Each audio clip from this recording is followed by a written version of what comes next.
primero que quiero decir es que cuando hablemos de mindfulness no estamos hablando de una técnica, estamos hablando de una forma de vivir. Mindfulness quiere decir, la traducción sería la mente plena, en realidad lo que quiere decir es la mente aquietada. Nosotros estamos todos muy familiarizados con todo lo que es el diálogo interno, cuando uno piensa, cuando uno se enfada, lo que siente, lo que deja de sentir, lo que le gustaría, lo que no le gustaría, etcétera. Estamos muy familiarizados con eso. Y la meditación lo que pretende, o lo que busca, lo que invita es a familiarizarnos con algo radicalmente distinto. Cuando el ser humano consigue conectar con esa dimensión más profunda, mucho más tranquila, empieza a ver cosas, a darse cuenta de montones de soluciones que de otra manera no se estaba dando cuenta. Primero, yo creo que todo ser humano, sin excepción, aunque haya tenido una familia estupenda, aunque la hayan querido, aunque tal cual, alberga en su interior heridas emocionales. Un comentario en un momento inadecuado, en un momento de tensión, por la persona que a lo mejor le tenía el mayor cariño, pero ese día había tenido un día de, como les voy a decir, un día de perros, y en un momento determinado dijo, déjame en paz. La mente humana es tremendamente sensible a esto. Y se quedan cosas dentro. Y esas cosas dentro, como las olvidamos, porque ocurre muchas veces a edades tempranas, sí van operando desde el inconsciente. O sea, ¿qué ocurre? Que tú para llegar al inconsciente, pues necesitas un camino nada fácil, porque claro, con tu consciente no parece que tenga mucho sentido que llegues al inconsciente. ¿Cómo vas a llegar a aquello que no sabes ni siquiera que está ahí, no? Bueno, el mindfulness consiste en una práctica que lo que hace es que esa mente revoltosa, que esa mente que muchas veces es imposible de parar, parece imposible parar esos pensamientos que intentas cerrar los ojos y te ocurre, bueno, ¿qué tenía que haber hecho? Pues no he hecho lo que tenía que haber hecho, ¿qué tendré que hacer mañana? Consigues pararla. O sea, la clave del mindfulness, y por eso tiene tantas ramificaciones en la vida, es que la relación que tú estableces con algo que a ti te incomoda, por ejemplo, un pensamiento que va asociado a una emoción, es radicalmente distinta a la que tú normalmente establecerías. La diferencia es cuando tú te entrenas en mindfulness, ves el pensamiento, pero lo ves como un observador, no te quedas envuelto en él, es decir, no se apropia de tu cuerpo, no se apropia de tus afectos, de tus emociones, tú lo ves. ¿Qué ocurre? Que al final te das cuenta de que tú no eres tu mente, de que tú eres mucho más que tu mente, y pierde poder en todo aquello en lo que está afectando. No nos olvidemos que según estudios de la Universidad de Harvard, pionera en el mundo en este trabajo, entre el 60 y el 80% de las consultas a médicos generales tienen mucho que ver con situaciones emocionales generadas por la mente. Un minuto de ira de verdad, cuando empiezas puede dejar, esto hay sistemas para verlo que no son muy complejos. El sistema inmune, el sistema que nos protege frente a bacterias, virus, tumores, etcétera, lo puede dejar en una situación inhibida durante 6 horas. ¡Qué fuerte! Un minuto de ira. ¿Cuál es la capacidad que hay que desarrollar? Es sencilla, pero no es simple. La capacidad de abrirse a aquello que es nuevo. Porque de forma literal vamos a entrar en un paisaje nuevo. Entonces, un paisaje nuevo no puedes ir juzgando, tienes que ir con una mentalidad científica. Cuando nosotros estudiamos algunos mecanismos por los que opera la mente, lo que es la mente limitante, entenderemos que generamos limitaciones que verdaderamente tienen un impacto a nivel físico, nos hacen enfermar, etcétera, etcétera, pero es que las vivimos como si fueran reales, igual que hace 500 años hasta que una persona decidió que había un mundo por descubrir. Lo único que estamos pidiendo es que se abran la posibilidad de que dentro de ellos, dentro de las personas que nos están escuchando, dentro de todos nosotros, hay muchos más recursos de los que nos imaginamos. Y hay barreras que nos están limitando en la vida, que no nos están dejando ser más felices, que no nos están dejando estar más sanos, tener más energía, llevarnos mejor con los demás, pero que no sabemos que las tenemos. ¿Qué nos dice la medicina? Pues la medicina, sobre todo la Universidad de Harvard, que es la pionera en el mundo en este campo, dice que entre el 60 y el 80% de las enfermedades tienen una relación directa con no saber gestionar lo que se llaman emociones tóxicas. O sea, el cuerpo tiene su inteligencia, lo hemos visto aquí, el tubo digestivo tiene su cerebro, tiene 500 millones de neuronas, el corazón tiene 40.000 neuronas. Es decir, no se puede separar, se puede distinguir, pero no se puede separar. Y aquí trataremos el cuerpo no como un objeto, sino como un ente inteligente, con una sabiduría que llega a desafiar la sabiduría intelectual. Esa es la famosísima intuición, ¿no? ¿Qué nos dice la psicología? La psicología, que es una ciencia también a la que la humanidad debe tanto, lo que nos dice es que Cuando tú tienes ciertos pensamientos, se te cruzan ciertas ideas en la cabeza, empiezas automáticamente a tener sentimientos. Una reflexión: si nuestra forma de pensar y de sentir tiene tanto impacto en la salud, tanto impacto en el cuerpo y tanto impacto en las acciones, tenemos que descubrir una nueva forma de relacionarnos con nuestros pensamientos. Entonces, práctica. La práctica es la siguiente.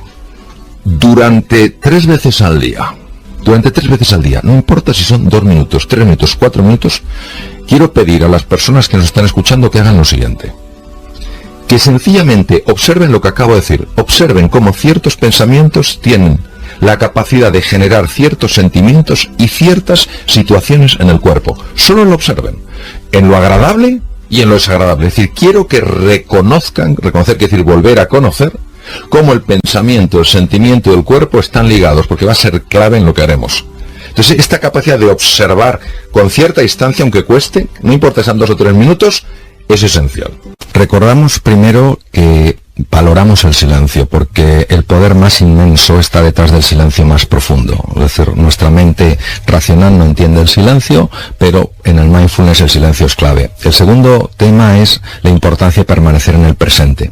Imagínate que nos fuéramos de viaje y lleváramos en la mano derecha una maleta pesadísima y en la mano izquierda otra maleta pesadísima. ¿Quién puede avanzar en el presente con rapidez, con agilidad, con fluidez, con 2 maletas tan grandes? Una de las maletas es la maleta de las preocupaciones por el futuro y la otra la de las lamentaciones por el pasado.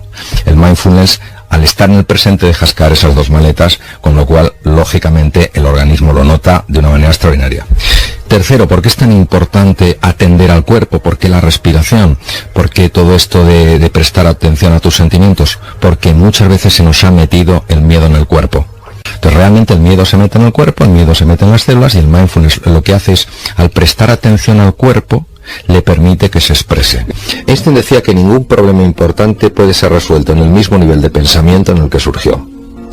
¿Qué quiere decir? Que ya estaba hablando él y otros físicos, David Bohm, por ejemplo, hablaba mucho de estos temas, ya hablaban de que si algo te parece imposible pensando de una manera, hay que cambiar esa forma de pensar.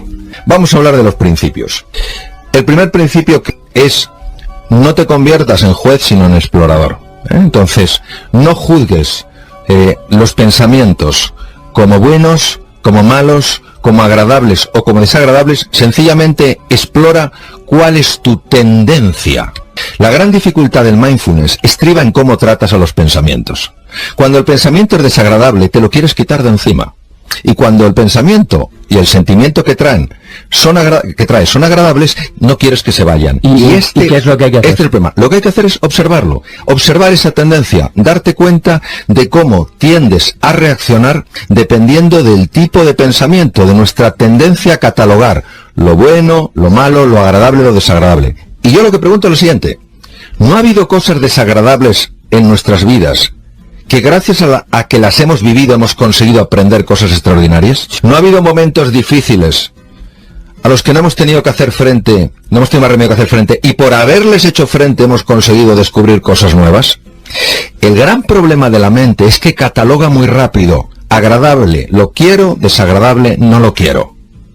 Algo que me parece bonito, para mí. Algo que me parece feo, no lo quiero. El mindfulness lo que hace es observar. Sencillamente observar cuál es la tendencia natural que sucede en mí cuando aparecen estos pensamientos. Desde el punto de vista científico, ¿qué ocurre? Que cuando tú empiezas a observar las cosas en lugar de juzgarlas, una parte del cerebro que se llama el sistema reticular empieza a permitirte ver cosas que normalmente no veías. Tú imagínate lo que sería que vas por la calle, lo que sería ir por la calle y que una persona te haga un comentario incómodo, y no es que pases del comentario, pero que no tengas que despreciar a esa persona, que no tengas que contraatacar, que no tengas que posicionarte, y que observes que eso es una cosa que se desvanece dentro de ti, que sigues manteniendo el respeto a esa persona, que le puedes hablar con firmeza y a la vez con educación. Entonces nosotros en el mindfulness lo que queremos es un equilibrio que nos ayude a dar la mejor respuesta para cualquier situación en la que nos encontremos. Pero al ser algo tan contraintuitivo, tan contrario a nuestra forma habitual de pensar, es por lo que tenemos que ir poquito a poco ir observando, ir descubriendo, pues eso, cómo el pensamiento va enlazado a un sentimiento, a una reacción corporal, cómo ante determinados pensamientos y sentimientos tendemos a rechazarlos, cómo otros tendemos a pegarnos a ellos, y esta observación es lo único que buscamos. Cuando se practica a lo largo de 2 meses una serie de minutos en mindfulness, se puede documentar con técnicas de neuroimagen cambios estructurales profundísimos en el cerebro, cambios que implican una mayor capacidad de aprendizaje, un mejor uso de la inteligencia, un mayor equilibrio emocional, una mejor memoria y, por ejemplo, una potenciación del sistema inmune. Nuestra mente está agitada y como está agitada no vemos nuestro potencial ni tampoco vemos aquello que nos está lastrando. Cuando conseguimos que esa mente se serene, empezamos a ver cosas en nosotros y a experimentar sensaciones y a experimentar realmente descubrimientos, revelaciones en el sentido de cosas que estaban veladas y se ven, que tienen un poder transformador en la vida. Y también empiezas a ver aquellas cosas que no habías visto de ti y que realmente te están haciendo la vida difícil. Y como está agitada, no podemos reconectar con nuestro potencial oculto, ni sabemos por qué tantas cosas que son pequeñas nos alteran de una manera tan grande. Y que la forma de combatir ese sufrimiento es estabilizar la atención, alejándola de esa narrativa, de esa rumiación constante, de ese ruido que nos impide reconectar con lo que somos. Detrás de muchísimas enfermedades, por no decir de todas, hay un factor que puede pesar más o menos y que es la ansiedad. La ansiedad es generada por el ruido mental y que el simple hecho de parar eso hace que el organismo, que tiene una capacidad natural de recuperación, pueda recuperarse. No hay nada mágico aquí. Bueno, sí hay mágico, que la vida es mágica. Eso es lo que hay de mágico. Pero a veces estos diálogos que tenemos bloquean la magia, no porque la anulen, sino porque no la dejan florecer. En los momentos donde ya esta existencia nuestra se acaba y una persona mira hacia atrás, uno se da cuenta de la cantidad de cosas que podía haber hecho y no hizo.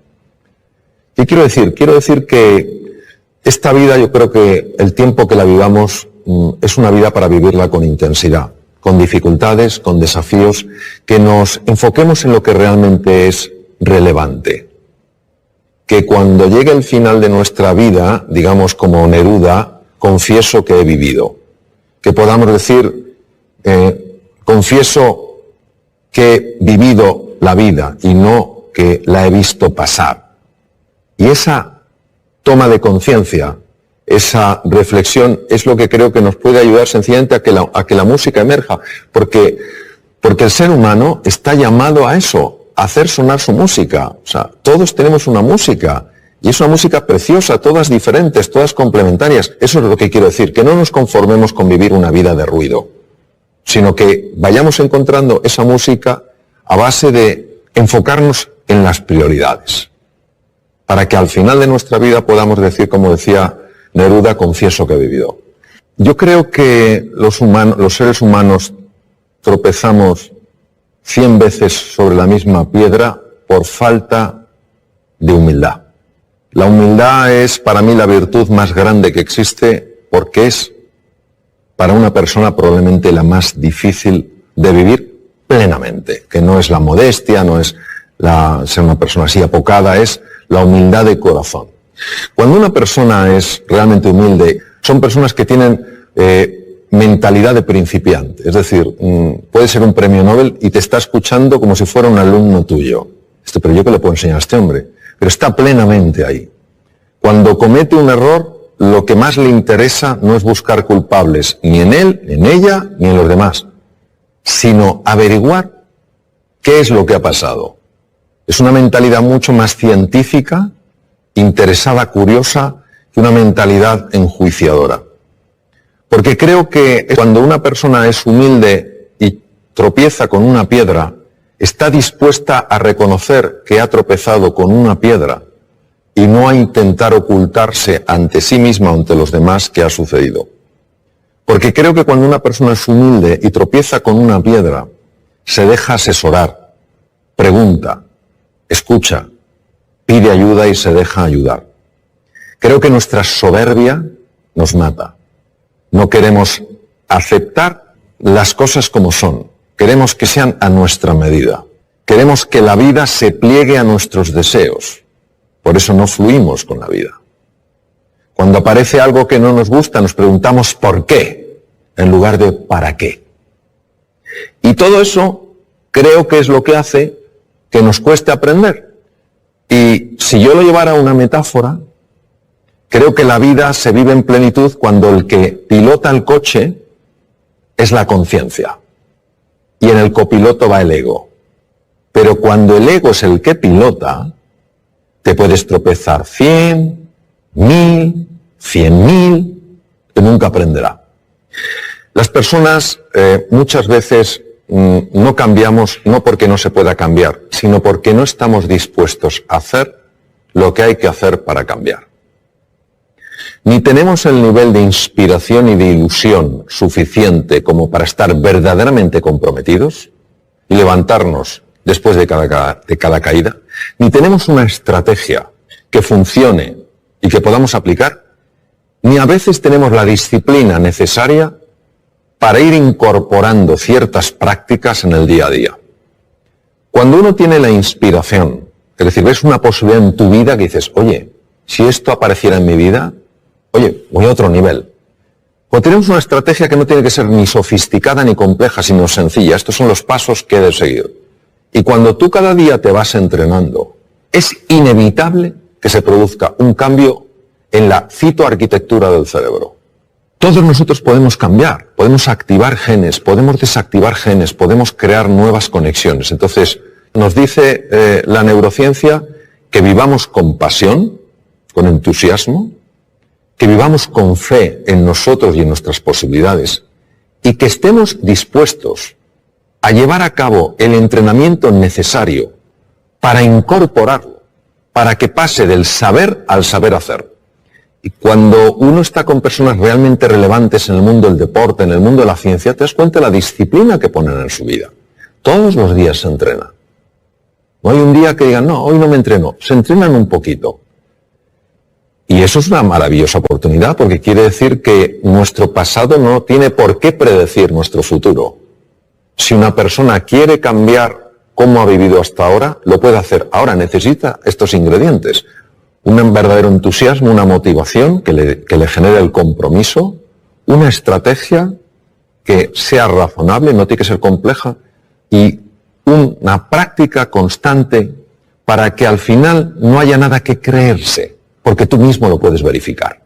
El cuidado del cuerpo, de la nutrición, el hacer ejercicio físico es muy importante. La faceta mental, dormir bien, dormir suficiente es importante, es más importante dormir que comer, fisiológicamente hablando. Que la faceta mental es clave, que tenemos que aprender todos a gestionar mejor nuestra mente, a enfocarnos en lo esencial, a usar un lenguaje que nos ayude, no que nos anule, a interpretar las cosas de una forma que nos permita salir adelante, no quedarnos atascados, ¿no? Que el elemento afectivo es esencial, buscar lo positivo en las cosas, más que los porqués, los paraqués, más que los esques, pues tal vez los hayques. A lo mejor más que solo me queda, pues los aún me queda, ¿no? Todos en nuestra vida pasamos por momentos de oscuridad, momentos de dificultad, del tipo que sea, relaciones personales, temas de salud, temas de energía, temas de trabajo.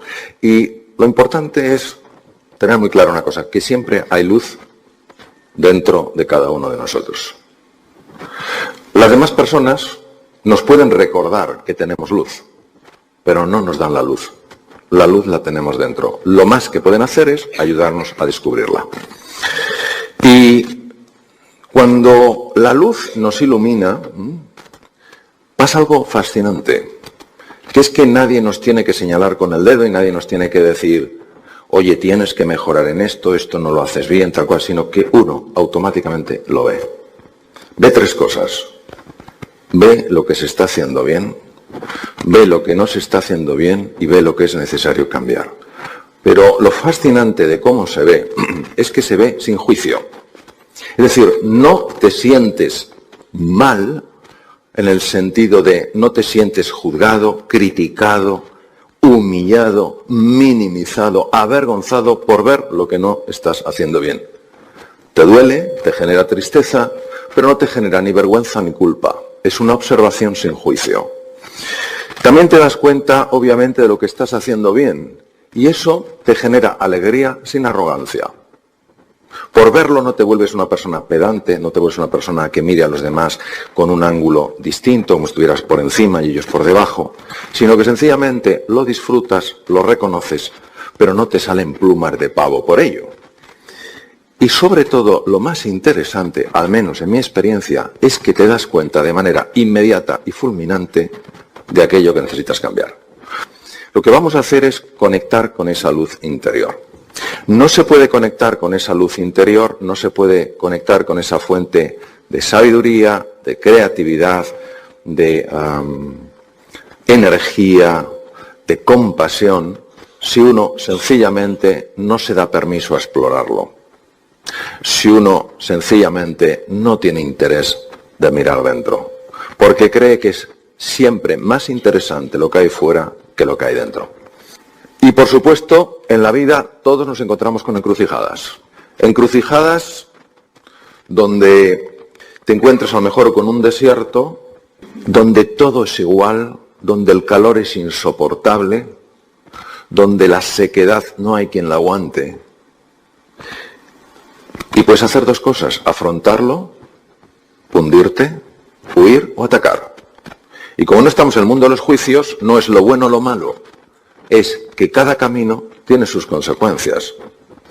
Entonces, obviamente no todo lo que se afronta puede ser superado.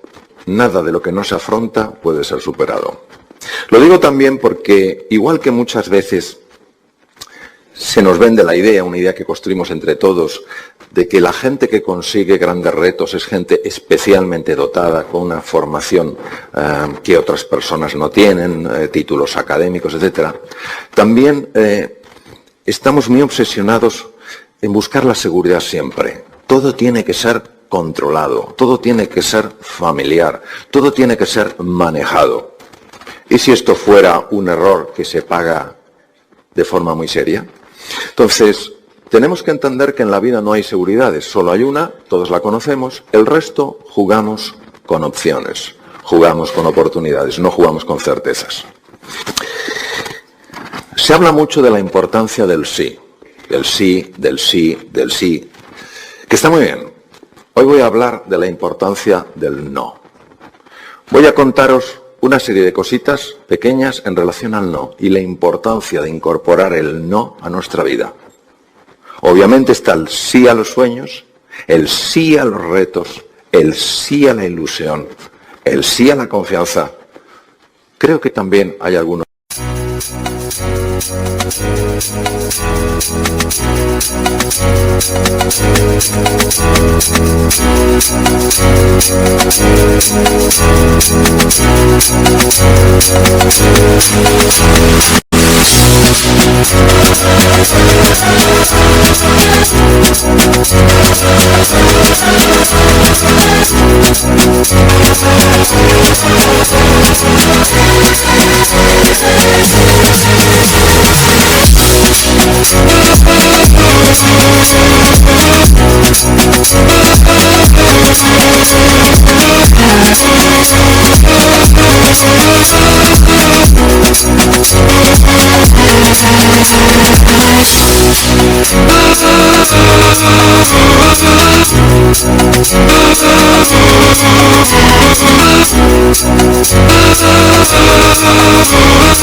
El primero, el que acabo de comentar, no busques certezas.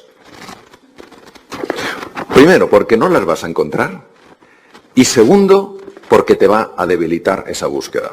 Si no buscas certezas, ¿qué buscas? Oportunidades. Segundo no, que os propongo. No juzgues cada día por las cosechas o por la cosecha que recoges, sino por las semillas que plantas.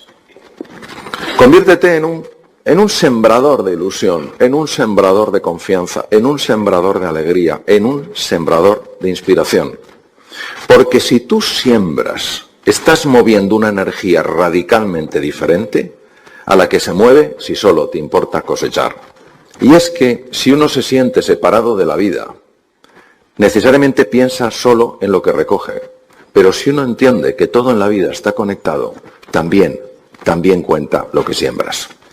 Y lo tercero, no hierra el águila que en sus intentos de vuelo falló, sino aquella otra que por miedo a errar jamás voló. Es importantísimo que el nivel de compromiso sea absoluto. ¿Por qué es tan importante ese nivel de compromiso? Porque va a haber obstáculos en el camino. Va a haber gente que te va a mirar y va a decir, pero ¿tú a dónde vas a llegar? Te vas a mirar en el espejo y te van a entrar las dudas. Te vas a ver como gato y no te vas a ver como león. Lo que te va a aguantar es el nivel de compromiso. Cuando tú estás encendido, encendida desde la ilusión, desde la pasión, desde la fe en tus posibilidades, desde tu confianza absoluta en la vida, inevitablemente el sistema límbico empieza a activar distintas estructuras. La primera, el lóbulo frontal, que hace que empieces a pensar, a elucubrar, a crear, a imaginar cosas que previamente ni se te habían ocurrido. Encuentras ante los desafíos que la vida te presenta opciones que ni siquiera te habían pasado por la imaginación. ¿Por qué? Porque el lóbulo prefrontal es el director de orquesta de todo el cerebro y se encarga de que los músicos, que son las distintas neuronas del cerebro, al unísono empiecen realmente a mostrarte cómo fabricar, cómo encontrar un camino. Un error me parece ponerse a hacer cosas. Creo que el esquema que funciona es radicalmente distinto. Hay que darle la vuelta. Si tú trabajas tu forma de ser y de estar en el mundo, tu forma de actuar, lo que tú expresas, lo que tú comunicas, lo que tú reflejas, cómo tú te mueves, cómo tú hablas, cómo tú miras, ha sido cambiado radicalmente por este trabajo que has hecho para conectar con lo que de verdad vale más la pena dentro de ti, la luz que hay dentro de ti. Entonces, es una cosa curiosa. Donde antes no había más que lucha, ahora es un fluir. Es como si las cosas salieran solas. Y acabas teniendo ciertas cosas, accediendo a ciertas posibilidades que para ti previamente eran inimaginables. Esto la mente racional no lo puede entender. No nos damos cuenta de la grandeza que hay dentro de cada ser humano y de la urgente necesidad de reconciliarse con esa grandeza.